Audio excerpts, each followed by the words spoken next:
Welcome to the All Things New Devotion Series. This is Matt Parker. Week 17, A Covenant of Faith. Day 5, Faith from Afar. Hebrews 11, 8 through 13. By faith, Abraham, when he was called, obeyed and set out for a place that he was going to receive as an inheritance. He went out, even though he did not know where he was going. By faith, he stayed as a foreigner in the land of promise, living in tents, as did Isaac and Jacob, co-heirs of the same promise. For he was looking forward to a city that has foundations, whose architect and builder is God. By faith, even Sarah herself, when she was unable to have children, received power to conceive offspring, even though she was past the age, since she considered that the one who had promised was faithful. Therefore, from one man, in fact, from one as good as dead, came offspring as numerous as the stars of the sky and as innumerable as the grains of sand along the seashore.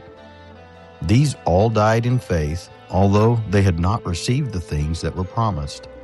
But they saw them from a distance, greeted them, and confessed that they were foreigners and temporary residents on the earth. In Genesis 15, we saw that Abraham believed God, and the tension between a promise given and a promise fulfilled. Today's reading looks at the same story, but from a different angle. Abraham did more than believe God in a moment.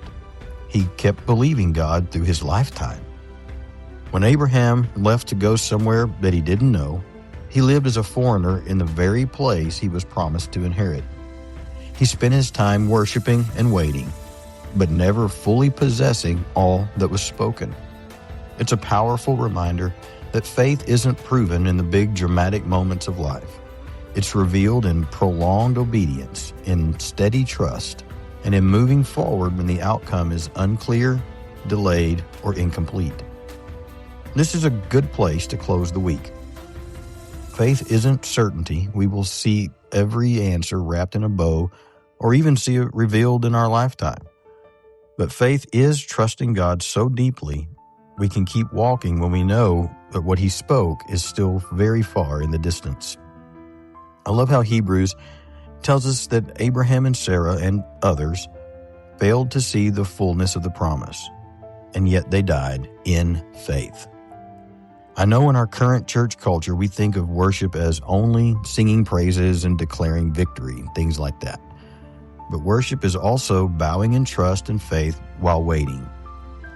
It's looking beyond what we can see and proclaiming God to be faithful anyway.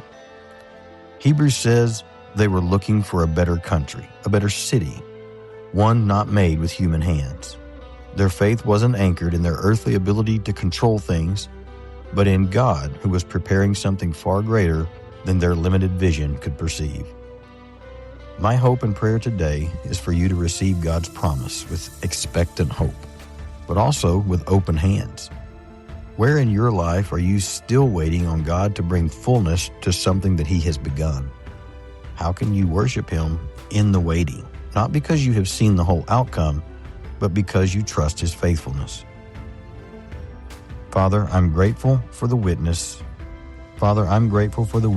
who've gone before me and have shown me what faith in waiting looks like. Teach my heart to trust you when things aren't clear and when the road is long.